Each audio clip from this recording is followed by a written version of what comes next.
What if I told you that the most feared pitcher in baseball history was once traded for a fence? Not money, not players, a wooden fence around a minor league ballpark. His name was Lefty Grove, and the men who stood in that batter's box against him, Hall of Famers, World Series champions, legends whose names you already know, every single one of them said the same thing. They had never seen anything like him. In this video, those legends speak for themselves. Their words will surprise you. Some will stop you completely. Stay until the end, because the final story is one that almost no one knows. Before Lefty Grove became a legend, he was an embarrassment. In 1925, the Philadelphia Athletics paid $100,600 to bring him to the major leagues.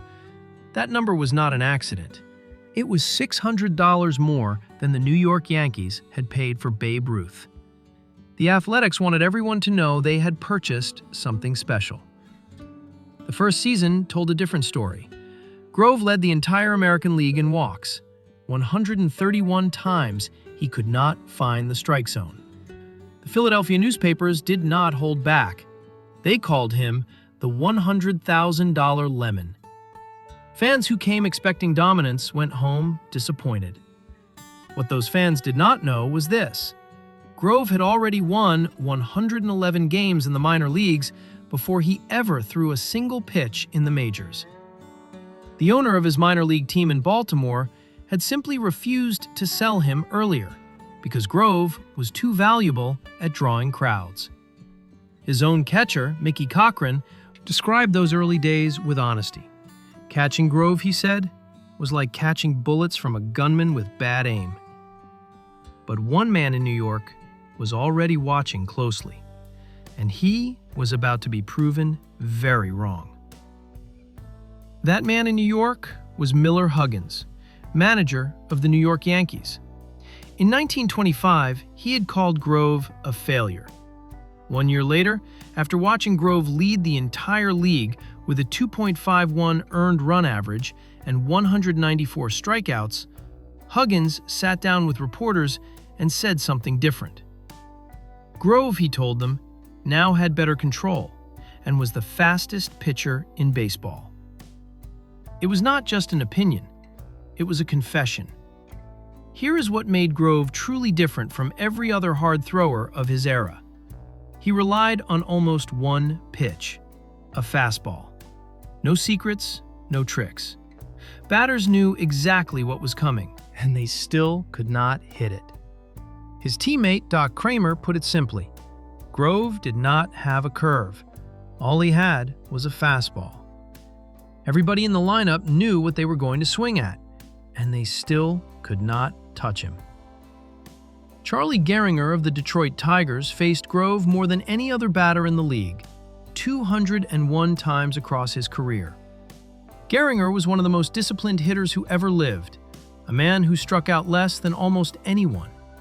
He described standing in against Grove this way: by the time you decided whether the pitch was going to be a strike or not, it was already gone. Joe Sewell, another Hall of Famer, and one of the hardest men in history to strike out, remembered it differently but no less vividly. On a bright sunny day, he said, Grove's fastball looked like a flash of white thread coming straight at your face. A famous sports writer of the era summed it up in one line: Grove could throw a pork chop past a wolf. The speed alone did not make Lefty Grove terrifying. What made batters truly uncomfortable was something harder to measure. Grove understood psychology. He deliberately built a reputation for wildness. He wanted every man who stepped into the batter's box to believe that the next pitch might come at their head.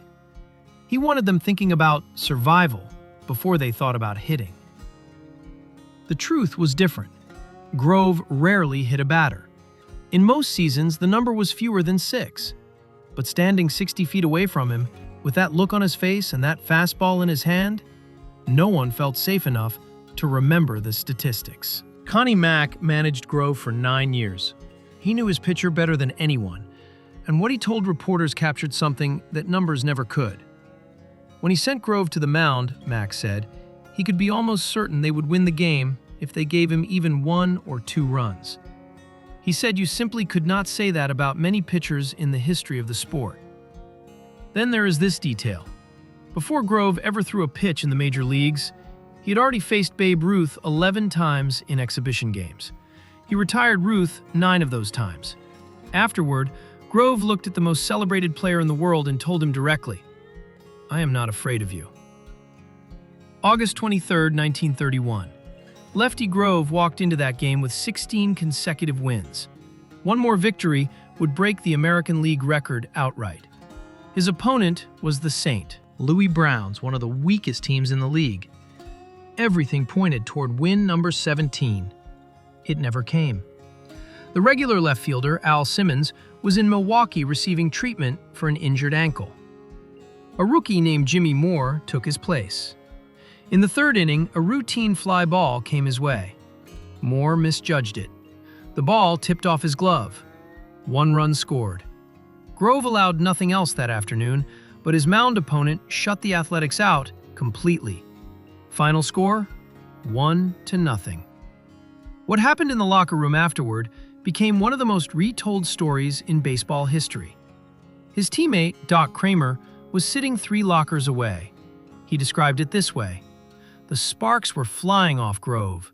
He watched Grove stand up, take hold of the top of his shirt with both hands, and then rip it apart so violently that buttons flew across the room past Kramer's face. Then everything went flying. Bats, balls, gloves, shoes, benches.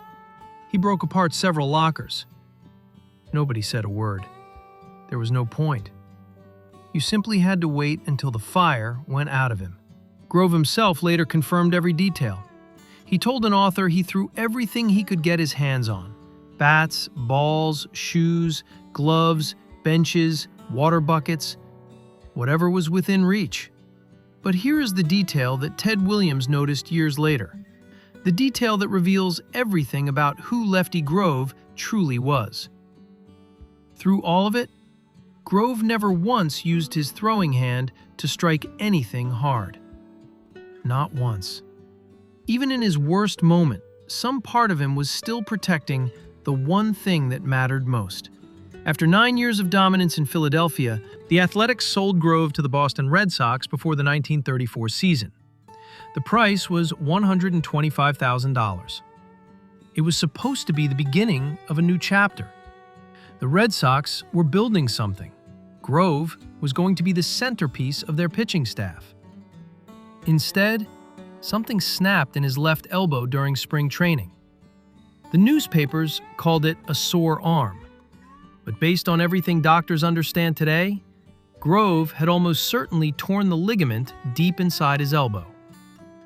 In the modern era, that injury has a name, it has a surgery, and it has a recovery timeline.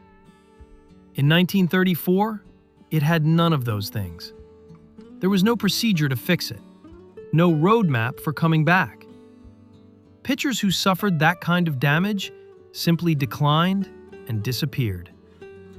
Grove finished that year with 8 wins and 8 losses. The same writers who had once called him the $100,000 lemon were sharpening their pens again. His fastball, the pitch that had made Charlie Gehringer feel like he was swinging in an aspirin tablet, was gone.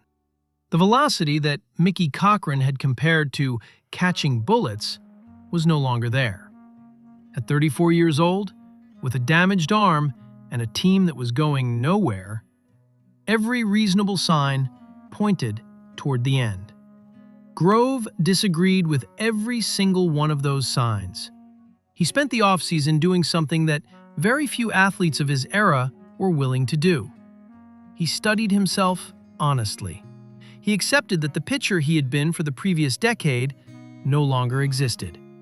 And then, he built a completely different version of himself from the ground up. Curveballs he had rarely needed before, changeups that kept batters off balance, locations so precise that he could place the ball exactly where he wanted it, even without the speed that had once made location almost unnecessary. Connie Mack, the man who had managed him through 9 years in Philadelphia and understood his mechanics better than anyone alive, watched this transformation quietly. Then, He described it in a single sentence. Grove, he said, had learned to think. He now relied on his pitching brain. What followed was one of the most remarkable second acts in the history of the sport. After the injury that should have ended everything, Grove went on to capture 5 more earned run average titles. His career total reached 9. No pitcher in the history of Major League Baseball has ever matched that number. Not before Grove, not after him. When the greatest players of that era were asked to name the best pitcher they had ever seen, the answers pointed in one direction. Babe Ruth, in a 1933 interview, ranked the finest pitchers he had faced across his entire career. Walter Johnson came first. Lefty Grove came second. This was Ruth speaking, the same man Grove had retired 9 times before either of them reached the major leagues. Herb Pennock, a Hall of Fame pitcher who had faced the best of 2 decades, placed Grove alongside Walter Johnson as the 2 greatest pitchers he had ever seen. No one else came close. Connie Mack, who managed baseball for over 50 years and watched every significant pitcher of his era, said Grove surpassed everyone he had ever seen and was the finest left-handed pitcher who had ever walked onto a pitcher's mound. Baseball historian Bill James, the most influential analyst the sport has ever produced, eventually asked a question that no one has been able to answer convincingly. What argument, he wrote, could anyone possibly make against the idea that Lefty Grove was the greatest pitcher who ever lived? No one has answered that question yet. We started with a fence, a wooden fence around a minor league ballpark in West Virginia, sold for $3,000, which happened to include one young left-handed pitcher named Robert Moses Grove. That pitcher went on to win 300 games, claim 9 earned run average titles that no one has ever matched, and leave an entire generation of the greatest players who ever lived searching for words to describe what it felt like to stand across from him. Ted Williams, one of the finest hitters in the history of the sport, helped Grove win his 300th game on July 25, 1941. But Williams was not in the victory photograph that afternoon.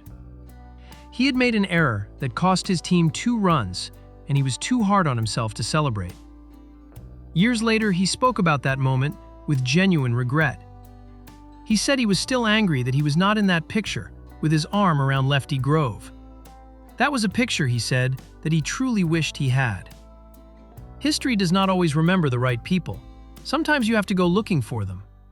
If this video introduced you to someone worth remembering, press the like button so others can find this story too.